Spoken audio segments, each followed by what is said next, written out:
सबसे अनमोल तो ज्ञान का कोश है।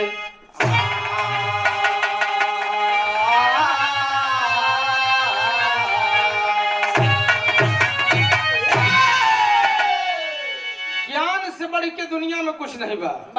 अगर आदमी ज्ञानी है तो चाहे जौनी दुनिया में रही वो जिंदगी जी लेगी। और ज्ञान के द्वारा मनुष्य अपने इल्म को चलाता है और इल्म से दुनिया को अपनी मुट्ठी में कर लेता है। आपने कभी सोचा नहीं था जो आज देखने को मिल रहा है। आप देखेंगे प्रधान जी, एकदम बेवकूफ और मूर्ख आदमी, एक पैसा न हो लेकिन इल्म है उसके अंदर, तो धन कमाए के तमाम माध्यम ढूंढ ले। इसीलिए एक कवाली का टुकड़ा है, कहना मास्टर।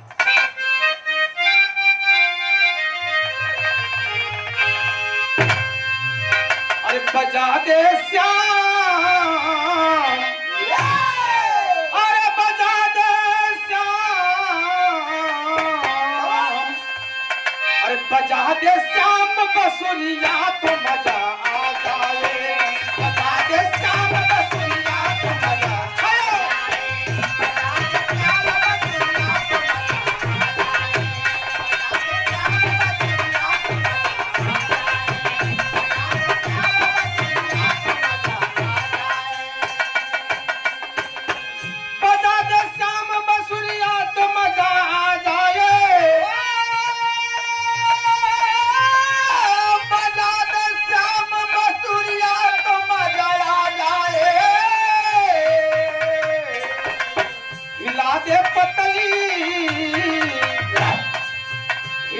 पतली कमरिया तो मजा आ जाए।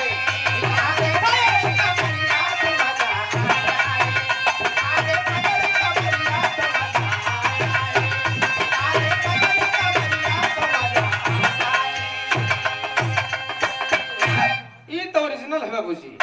लेकिन आप देखें, आपने सुना कि मनुष्य का जैसी करनी वैसी भरनी। जैसा कर्म है, ढेर जने का आप देखे हो गया। तमाम लोग अपने अपने सिद्धांत को ही मानते हैं। कबीरदास ने कहा, अरे ये दुइनो राह न पाई, बेस्या के पटतर ये सोमय अस देखा हिंदुआई। अरे दुइनो राह न पाई।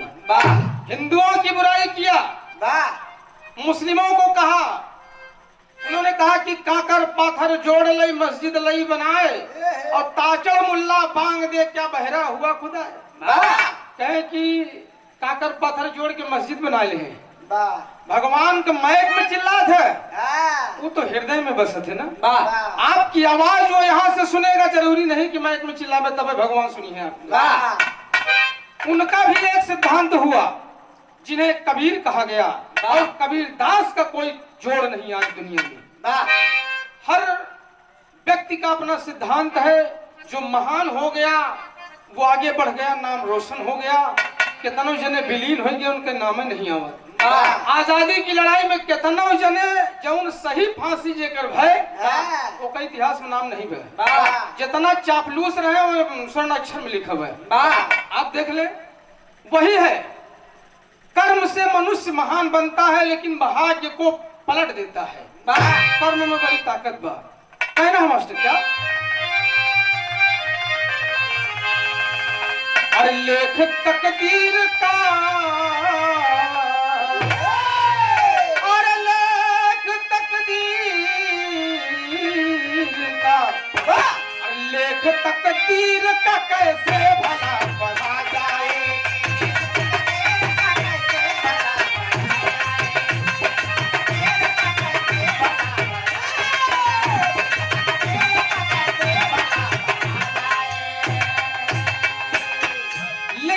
तकदीर का कैसे भला पढ़ा जाए। देख तकदीर का कैसे भला पढ़ा जाए। बखेड़ा भाग्य का, बखेड़ा भाग्य का समझे बिना बढ़ा जाए। बखेड़ा भाग्य का समझे बिना बढ़ा जाए।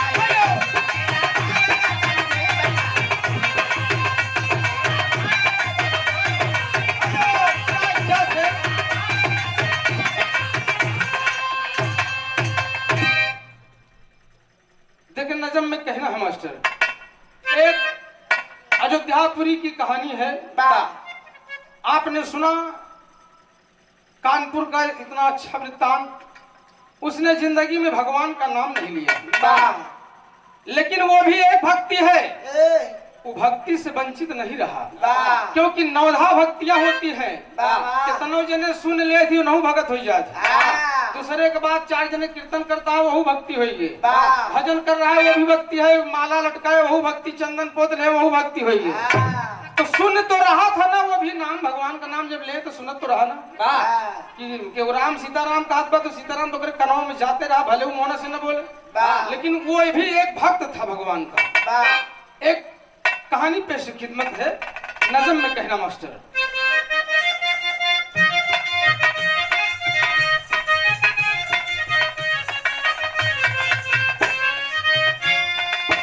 कलम का लेखना कर्म का लेखना कलम से मिटाया जाता, कुदरती आग में जीवन ये पकाया जाता।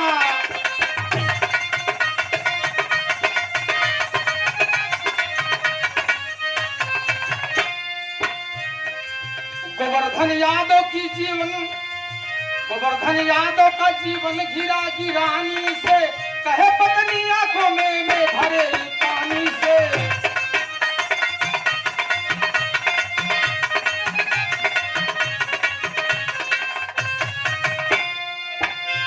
अयोध्यापुरी में एक बड़ा गरीब परिवार रहा, बड़ा गरीब।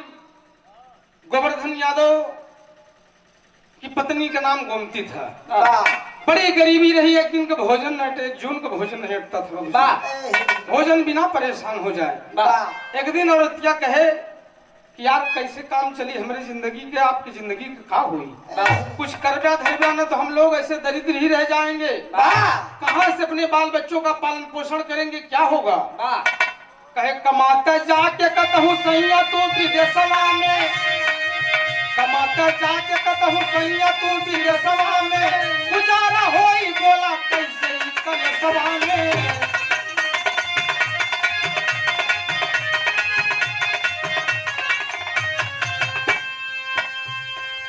चला गोवर्धन देखो पैदल ही सहरिया में,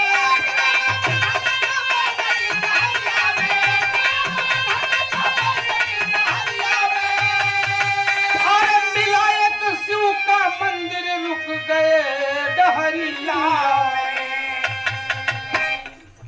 पति के तमाम ताना सुनने के बाद एक मन में आया कि चलिए यार प्रदेश चलिए, कुछ बिना कमाए काम हो ही नहीं, और चल दिया पैदल ही यात्रा कर दिया अपनी। कुछ दूर जात बड़ी दूर पहुंचा, देखा एक भोलेनाथ का मंदिर खेतारी में बनी रहे, तमाम संत महंत इकट्ठा थे, भंडारा भगवान को होते रहा, और भंडारा में तमाम भोजन की व्यवस्था रहा। बैठा कहे पहले हम भोजन कर, ढेर दिन के टुटाल बैठ के आराम से खाना खाए, पहले भरपेट भोजन। टकराम जब उठा कहे कि यार ऐसे मजा दुनिया में कतौ नहीं, ऐसे बढ़िया मजा कतहु ना आई। कहे कि एक काम करी यार, महाराज के लगेगा। कहे महाराज हम गोवर्धन यादव आपसे एक निवेदन करे थे। कि बोला। कहे महाराज हम यही मंदिरिये पे रह जाए तो नहीं ठीक बा, भगवान का हम पूजा पाठ करब और यही हम कर रहे देना है। तो उन्होंने कहा कि बड़ी बढ़िया बात, यहाँ सेवा करे को हो भगवान के तो रुक जा। वहीं पर रुक गया, 12 साल तक भगवान की तपस्या किया, और 12वें साल भोलेनाथ खुशी हुई उससे। कहे कि बड़ा निष्कपट निष्कलंक उसने तपस्या किया।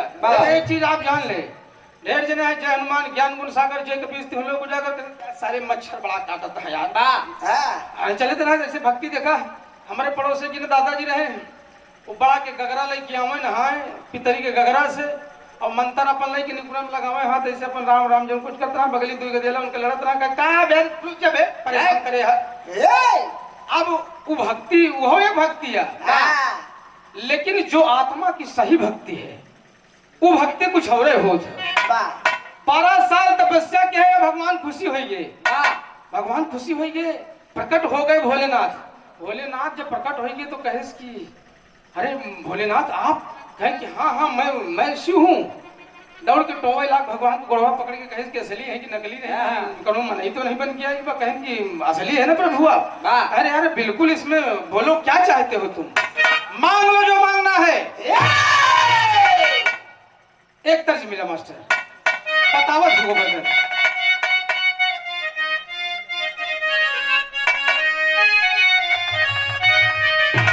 अरे पियावा मिला ला मुंगला देखै के सपनवा ये नाम दो।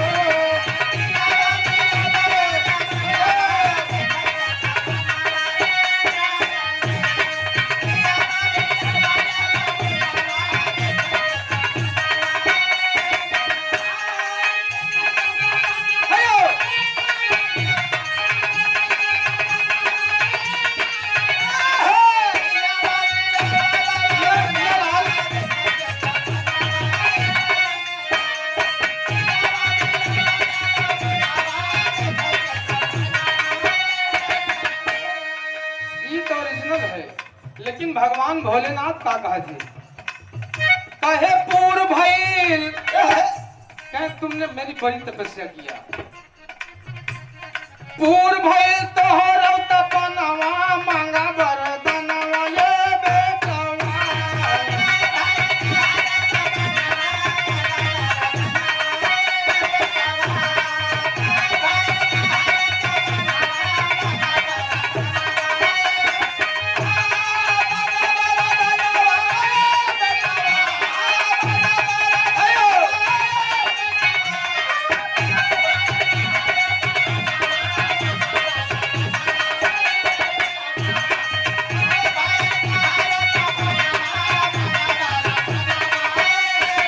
भगवान भोलेनाथ कहे कि बोला क्या चाहिए, मांग ले। त्रिवाचा भरवा लिया, कहे महाराज देवे ना, सही बताओ। मैं दूंगा, बिल्कुल पक्का है। कहे अच्छा एक काम करा फिर,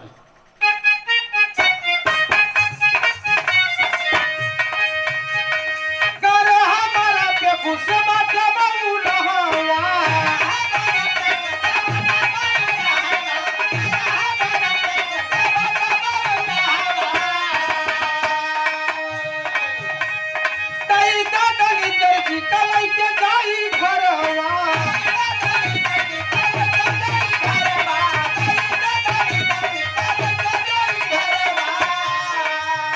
भगवान भोलेनाथ के साथ तमाम उनके गण भी आए, ओमा दरिद्र महाराज के साथ लेके आ रहे हैं, वो नहीं आ रहे हैं, बगली खड़ा इससे बटूला। तो भोलेनाथ के बगली देखे जब गोवर्धन देखे, कहे कि महाराज ये नहीं के दे दे, नहीं के ले जाओ। अरे भगवान कहें कि अरे यार पागल हो गया है, एक तो ऐसे तू जन्म से दरिद्र पैदाइशी, इनका ले जाए क्या और दरिद्रता पल गया, इनका नाम है दरिद्र महाराज है। कहे महाराज जितना हम मांगी हमको दे दे बस, और हम का होई वो काम झेल ले। कहा जोहत होई है घर में जननवा मांगा वरदानवा ये बेटवा।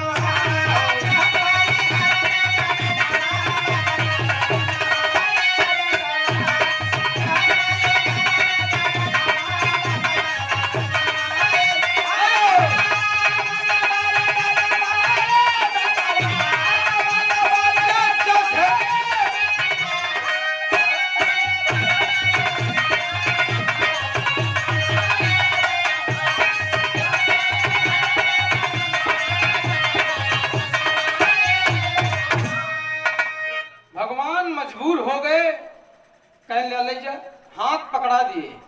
दरिद्र महाराज के हाथ पकड़ के गोवर्धन चल दिया, कहे आवा बेटा, आज समझ में आ जाए जिंदगी भर आपने मेरे साथ जिंदगी भर इतनी बड़ी दगा किया। कहे तुहार हम का बिगाड़े रहे आप, मुझे एक एक दाने के लिए मोहताज कर दिया। कहे आवाज घर चला, तो का तो मौका मिले हुए, आज समझ में आ जाए कि अहिरे का पाला कैसे हो थे।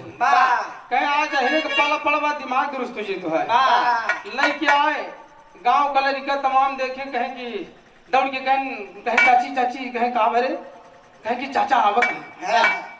गोमती बड़ी हो, कहे मेहरारू बड़ी खुशी भे। गोमती कहे आज हमारे पतिदेव 12 साल बाद आवत है, बड़ा चौचके माल मसाला ले हुई है, पैसा वैसा कमाए के लौटा है। खुशी भे बेचारी एक लोटा पानी लेके खड़ी होगी, लेकिन मजबूरी ही बनी कि न तो एक ससुर बैग न एक उनके पास झोला, बल्कि एक थी बवाल ले आए। देखते मान एकदम पानी गिर के नीचे कहे कि ना ये क्या ये दो जने के खाए की तो यहाँ व्यवस्था नहीं ना, एक बवाल तो और टांगे भगाओ कहे पागल है, चुप चुप चुप चुप कहे हम बिल्कुल घरे में ना घुसे दे, तू ही साथ जा। का कहा था एक तर्ज मिला मास्टर,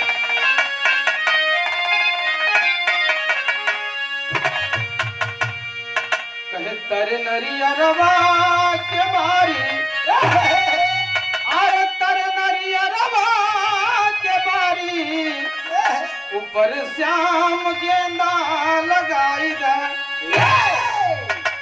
यही का दादा राम कैलाश गाँव में और बढ़िया मठार के गाँव में दादा राम कैलाश अब केहून हुई। अपने गाड़ी में सम्राट इसलिए ढेर सम्राट पैदा होगी, जब से असली सम्राट का गायब होगी तब से सब सम्राटे होगी। आज जेका देखा वही सम्राट बिरहा सम्राट हो गए, लेकिन दादा राम कैलाश अब केहून हुई। हैदर अली लाल जी लहरी अब केहून हुई। अब सब है मार चोला जमाए, अपने हाथे लिखवाए, पगड़ी बांधे घूमत है, लेकिन ये कुछ नहीं है। एक चीज याद रखें, ये किसी के पाप की बपौती नहीं है। जो मेहनत करेगा वही आगे बढ़ेगा। जब मेहनत करी वो आगे बढ़ी, क्यों सोचे कि हमारे बाप का बपौती है तो ये बपौती न हो। ढेर जने बिरहा के पद्मश्री पुरस्कार लेने वाले आदरणीय स्वर्गीय हीरालाल यादव जी, उनके लड़का बल्ली यादव गावत थी। बल्ली यादव अगर सोचे हम पद्मश्री पुरस्कार पाई जाए तब न मिल पाई। मेरे की बाप गावत रहा तो जरूरी नहीं कि बाप की क्वालिटी तोहरे अंदर बा। दादा राम कैलाश गाँव में का कहे, अरे गेहुआ के बाल लईगा सुगना, अरे गेहुआ के बाल लईगा सुगना, बलम मोर पूड़ी के तरस। लेकिन बिरहा के सम्राट आदरणीय रामदेव चचा गाँव में कैसे गाँव है, सैया बदल भलु जाई हो, अरे सैया बदल भलु जाई हो, चुनरिया के बूटी न बदले। आदरणीय शिवमूरत चचा गाँव है कैसे गाँव है कि नदिया किनारे मोर बोले, हजार बार बोले, हमारे पिया हमसे ना बोले। ये सब तमाम सब अपन अपन एक शैली रही, लेकिन वो औरत का कहा था, यही भाव कहा था। गोमती कहे कि कहाँ से बवाल लिया है, हटा दा, कहे हटा दा नहीं, घर में तोरो ठोर न होई। कहा था कैसे नहीं मनई बतावा, अरे कैसे ही मनई बतावा, सवैया ना हमसे छिपावा।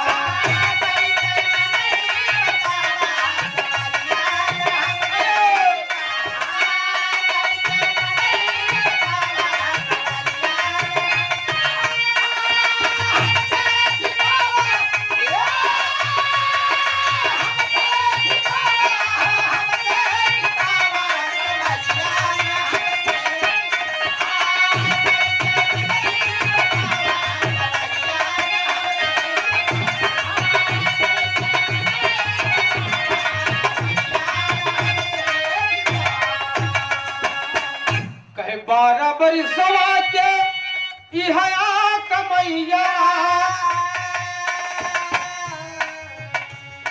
रुपया ना पैसा लिया वाला खवैया।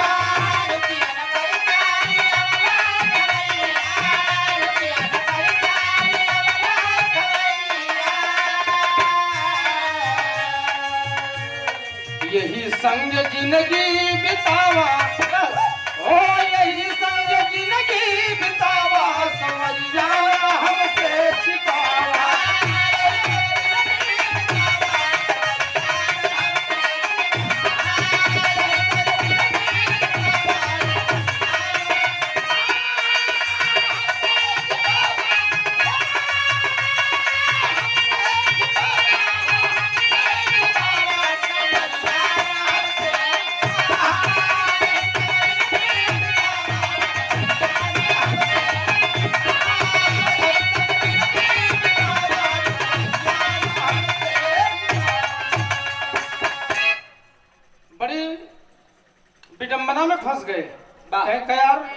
कहीं दौड़ के वैसे मोहना पकड़ ले गोवर्धन अपने औरत के कहीं चुप चुप चुप।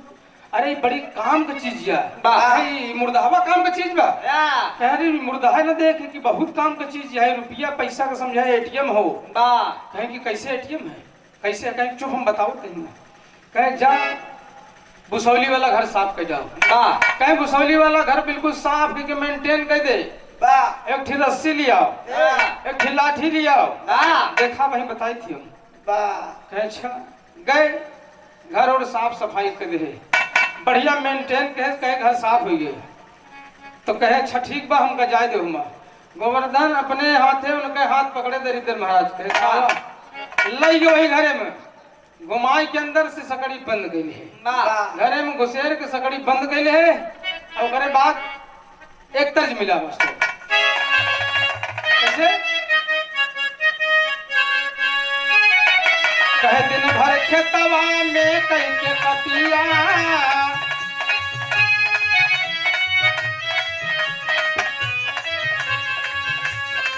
दिन भर खेतवा में कहीं के कटिया लई के हथवा में सिलवटिया गरिया पीसे मसाला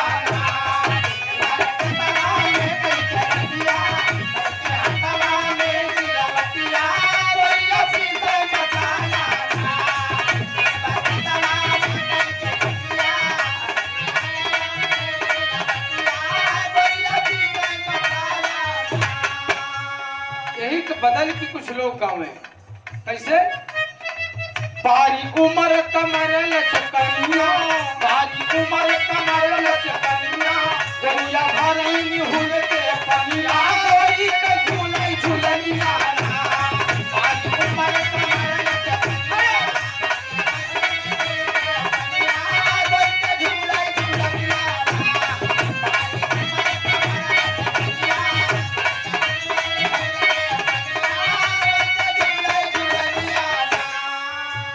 ओरिजिनल है।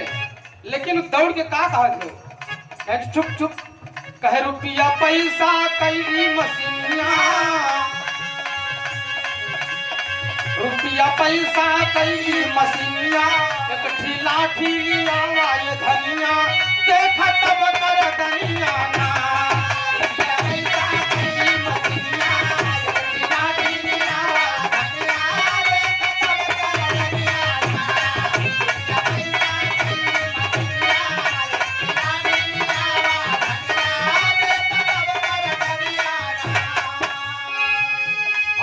घर में उनके दरिद्र महाराज के लिए का कर कि घर में उल्टा लटकाया हाथ गोड़ बांध के दरिद्र महाराज को उल्टा लटका दे धनी में। घर में उल्टा है लटकाया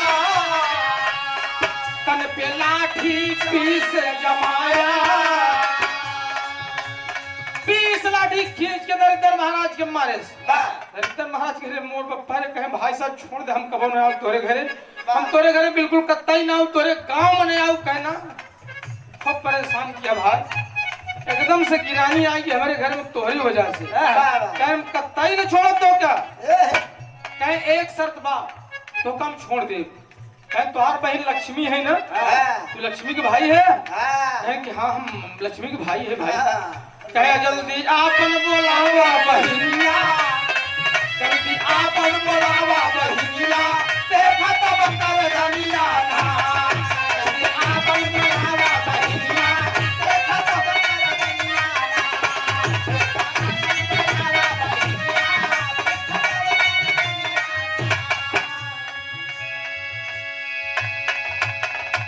कुछ लोग एक परिपाटी होते परिपाटी मैंने जगह कहा थी परंपरा परंपरा का कारण नहीं जानते लेकिन उसे मानना पड़ता है। बाबा एक घरे में एक बुढ़िया एक बुढ़वा और दुई को दोनों सूर रहे दोनों सूर रहे 6 रोटी गिन के बना हुए सुरवा के मेहरुआ 6 रोटी गिन के बना हुए 3 आपन निकाल ले और टाठी सरकार दे दादा के बरे दादा को दिखात न रहे तो एक रोटी बिलार वही बीच में बैठी रहे उसे मसक दे तो कम हो जाए तो बुढ़ौना देखे कहे करे हमका दुइये दे का, तो कहे कि नहीं हम छड़ी बना रहे तीने तो ले हम, कहे नहीं हमका दुइये मिला बा, दोनों जन्म हो गए चतानी। अब वो राज क्यों ना जान पाओ कि बीच में गायब कहाँ से होत बा, आई चतानी हो गई, दोनों जन्म झगड़ा हो गया, बोल चाल बंद। एक दिन वह काठी सरकावत रहा, बुढ़ौना का हाथ आगे बढ़ा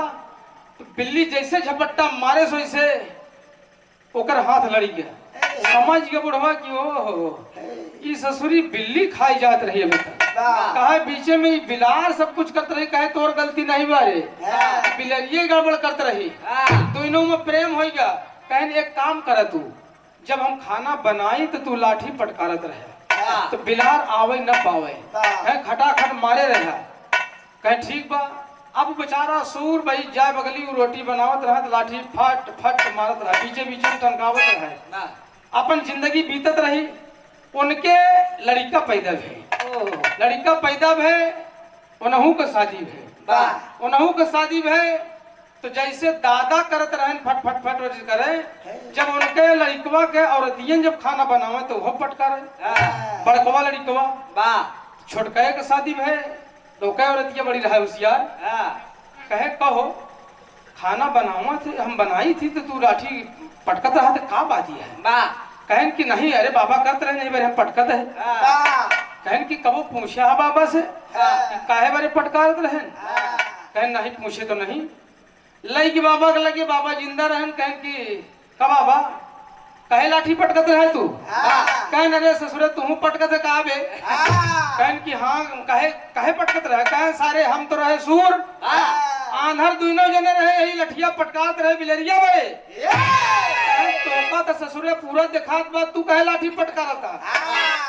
आज वह परिपाटी चली आवत बा, कुछ अपने से रिसर्च, अपने से सोच जो मनुष्य की है, अगर तू अपन निजी रिसर्च करे लगा, सोच रखे लगा ना, तो का बागी घोषित कर दी, कहे साला समाज का विरोधी है, समाज आपको एक्सेप्ट नहीं करेगा, ये बिल्कुल रिकॉर्ड इस बात का है।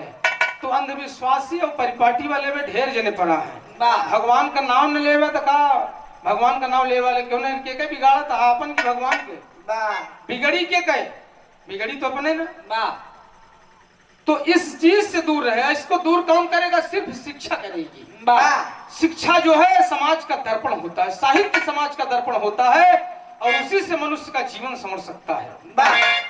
अब देखे गोवर्धन रोज 20 लाठी मारे, 20 लाठी मार के अपन आवे, नहाए धोवे, खाना खाए, रोज के नियम बना ले। लक्ष्मी मार परेशान हो गई, कहे मेरे भैया नहीं दिखा था, आज कई दिन हो गया, महीनन हो गया, मेरे भैया को पता ही नहीं। कहीं विष्णु भगवान को पकड़ के झकझोर दी, कहीं कस सौबई कर ब्याह कि मेरे भैया को पता लगा ब्याह, कहे का बात हो भैया का? कह रहे एक महीना हो गया, गायब हो गया, तू हमारे अबे तो का पता ही नहीं ना। कहे अरे बताऊ तब तो जानब ना। कह जाहिर के अलावा जा।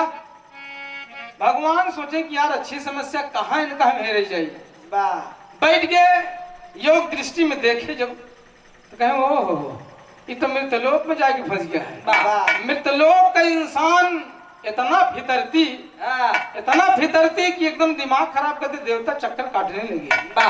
भगवान आज विष्णु भगवान चक्रधारी सुदर्शनधारी आज पृथ्वी पर आ गए, और तेरी में कहना मास्टर दादा रामधार जी का है कैसे?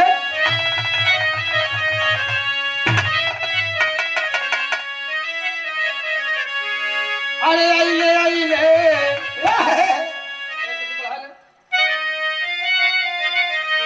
हाय हाय हाय, अरे आइले खरारी आइले मृत लोकावा,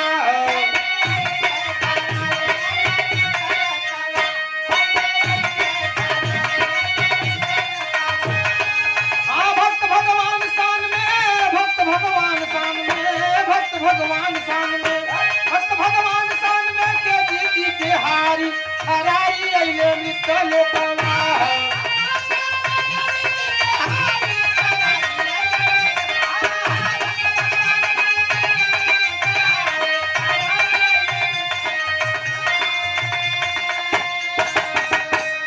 भगवान विष्णु भगवान पृथ्वी पर आ गए, बड़ी दूर से ढूंढत ढूंढत कहे यार कहाँ जाइए, गोवर्धन का नाम पूछ कर,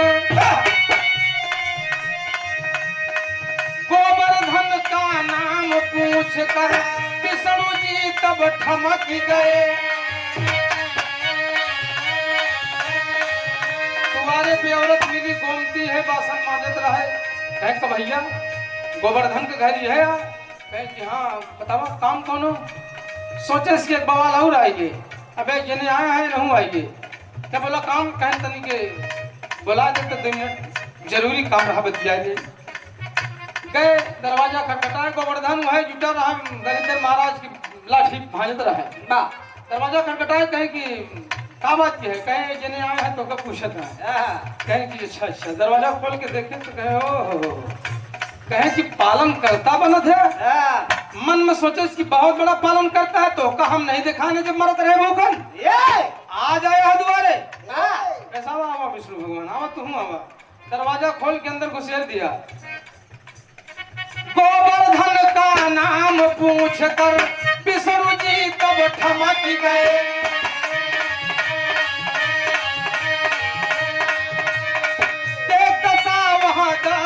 दरिद्र की मन ही मन वे चमक गए।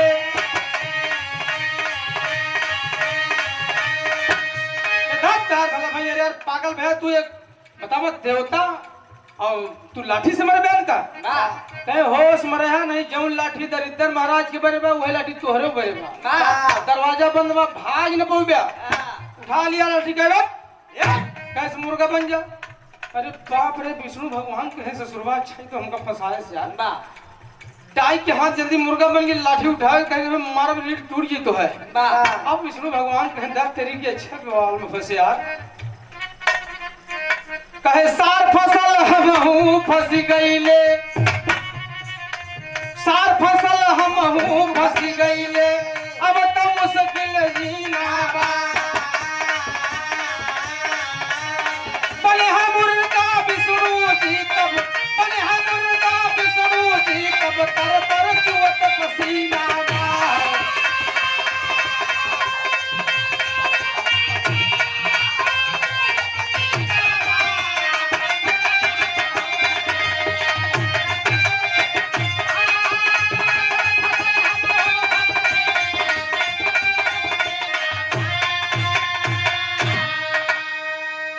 बड़ी समस्या के बाद विडंबना में फंस गए। कहे अरे यार हम ढूंढे आए हम फंस गए।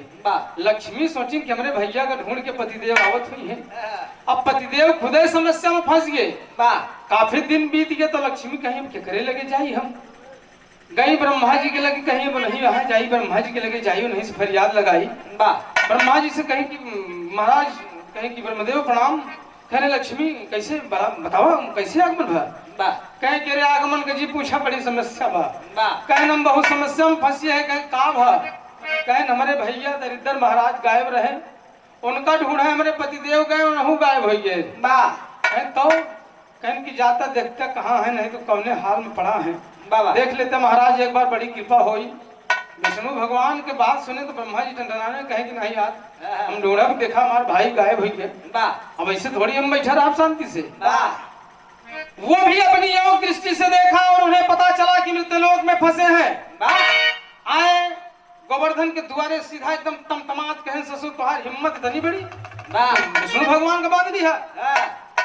गोमती से कहे कि गोवर्धन का घर ही है। कहे महाराज गोवर्धन का घर तो ये है तू क्या है। बाप रे बाप कहे तोहरे 4 मूड़ी बा।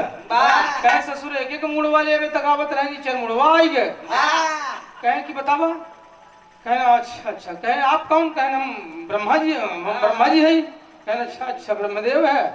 कहे रुका 2 मिनट हम बुलावत है। गई दरवाजा खटखटाए गोवर्धन कहे का है अब की कबा। कहे एक जने आए हैं बुलावत है। गोवर्धन के आवे के पहले वो कहे एक काम कर तू। ब्रह्मा जी के कहे एक काम करा भाग गया नहीं बहुत बुरा हो जाए। ब्रह्मा जी कहे का भा बतावत है। एक तरह से मिला मास्टर एकदम समय सीमा में आपको मिलेगा गीत और भरपूर आनंद मिलेगा। ये हम ऐसी आशा करते हैं ऐसी अपेक्षा करते हैं। कहना है मास्टर हैदरली उस्ताद गाँव है कहे सन सन बनवा चला न हो सन सन बनवा चलावल न हो दुनो नाना जोगिया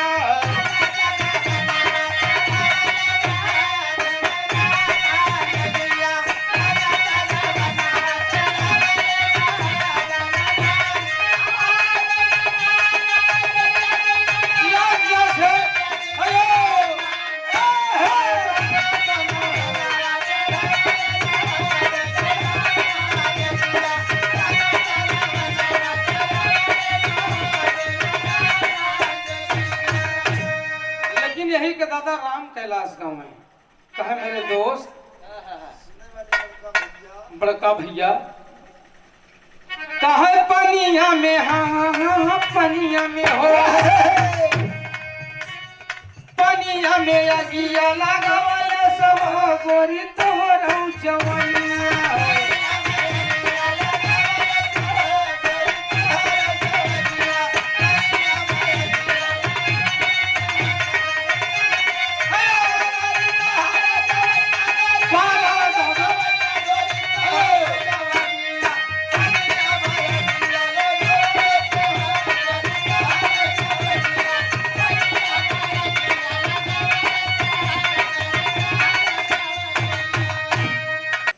तो तमाम मनोरंजन का बात रही बा मनोरंजन ढेर चीज में होता जैसे मनोरंजन चाहा जैसे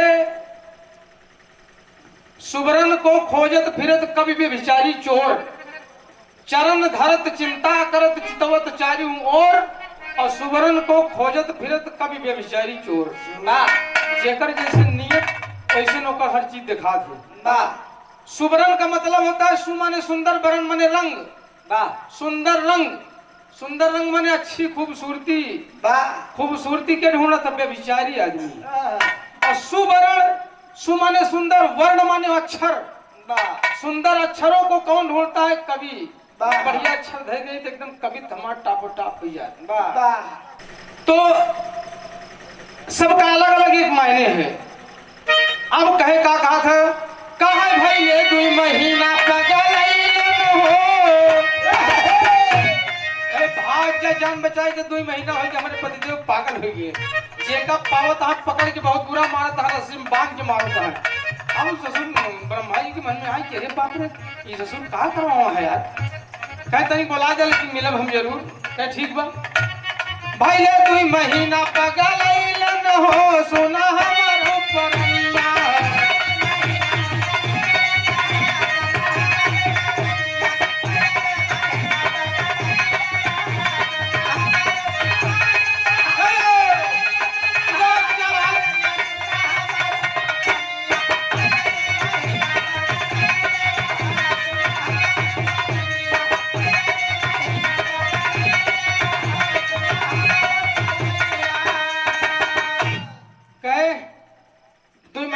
पगलाई गए और भाग गया नहीं तू कमाई बहुत मरी है अच्छा कहे कि जल के घरवा में उल्टा लटकाई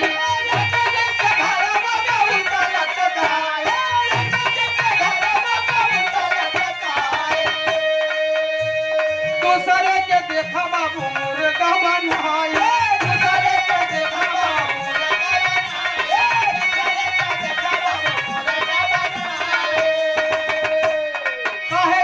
मती बावरा वाला न हो सुना हमारा परनिया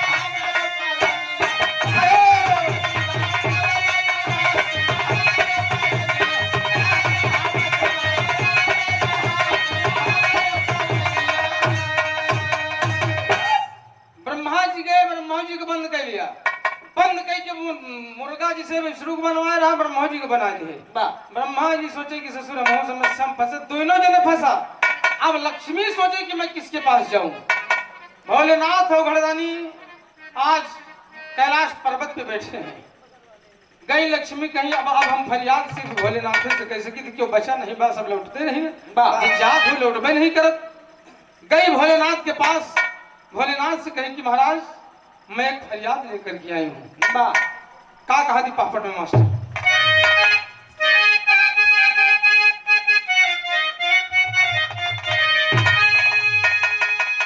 अरे शिव से बोली है तब गिरजा रानी भोला दानी हो। अरे पकड़ के पैया बोली गिरजा रानी बोली है तब रानी भोला दानी हो। अरे बचा ले हमारे दुल्हा के जिनगानी भोला दानी हो।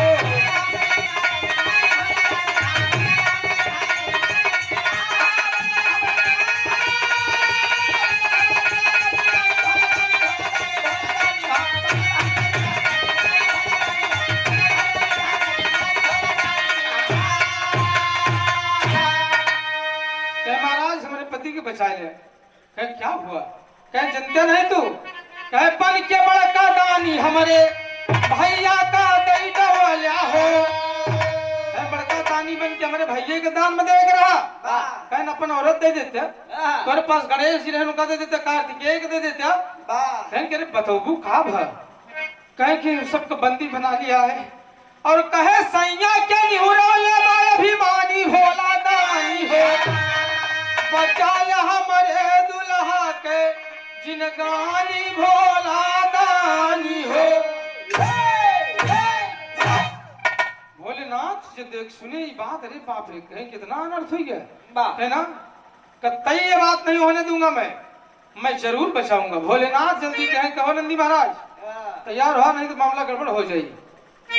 और चल दिए बाबूजी। बिल्कुल लास्ट गीत का आखिरी हो कहना है, आल्हा में कहना मास्टर।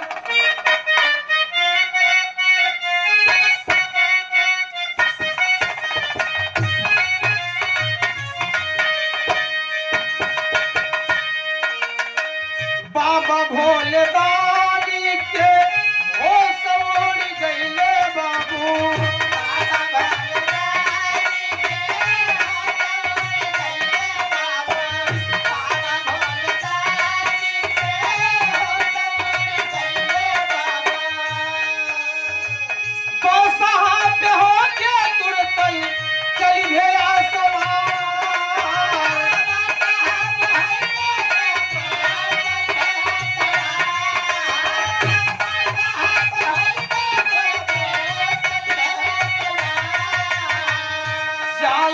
पहुंचे बाबू गोवर्धन दुवरिया भैया।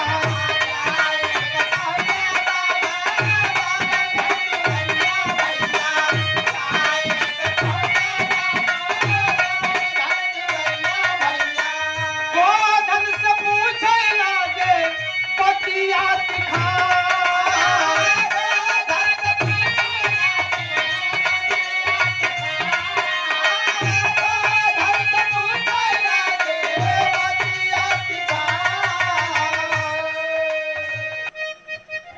भोलेनाथ कहे कहो गोवर्धन इतना गलत काम करे तो का वरदान दे दी तो दुरुपयोग कर कहे महाराज 12 साल इनकर तपस्या के है हम तो मिला है, ऐसे नहीं मिले, बड़ी मेहनत के है। कहे तो का कहा था? कहे 12 बरिसवा हम कैले तपना।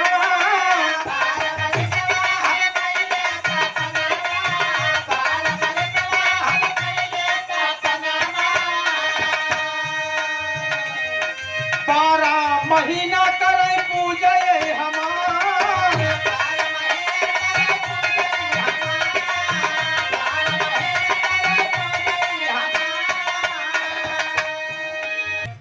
कहे भोलेनाथ कहे कहो ब्रह्मा जी 12 महीना का पूजा कर कहे कि लक्ष्मी बगली खड़ी, ब्रह्मा जी देखे विष्णु कहे कहो कैसे होई? कहे कि अरे यार ये कैसे होई, जिनके पूजा हम करब? इंसान की पूजा भगवान करिए। कहे कि नहीं एक ऑप्शन और दे। गोवर्धन का एक ऑप्शन और दे। कहे का? कहा 12 महीना पे जो नहीं सपरे। अरे 12 महीना पे जो नहीं सपरे, 12 घंटे पे हम बनी तैयार।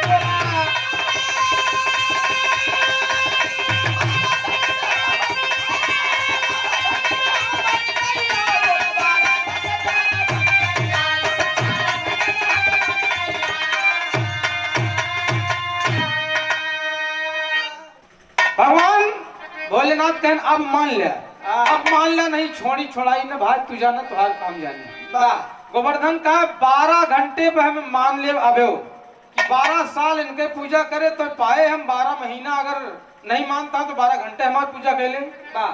भगवान लक्ष्मी सब लोग मिल करके मान लिए कि चल भाई 12 घंटा तोर पूजा होई।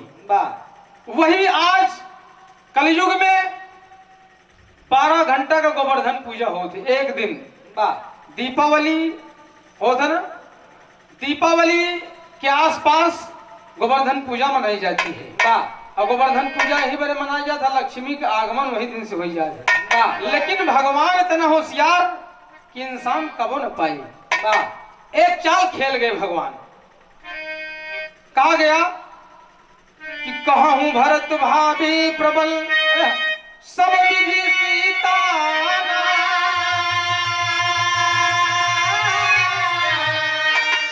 हानि लाभ जीवन मरण जस अपजस विधि हाथ।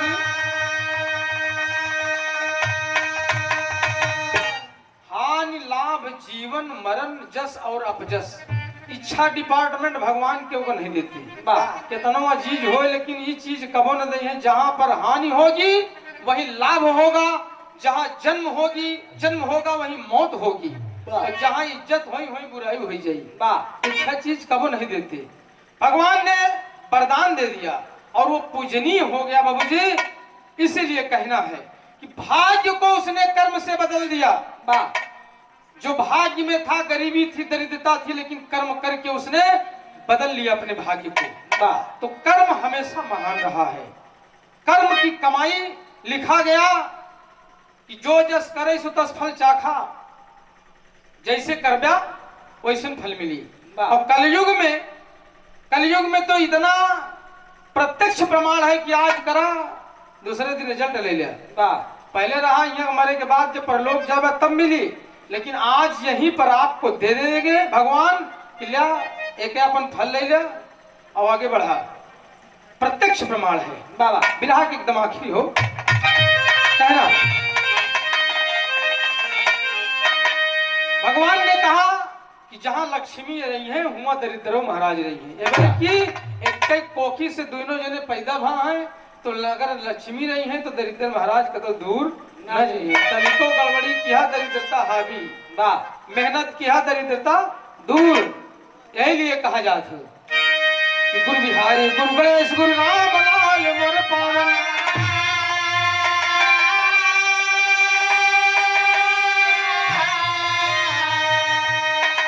अरे स्वर्ग बसे चंद्रिका कभी कला कवि के लेखनी पावन हो।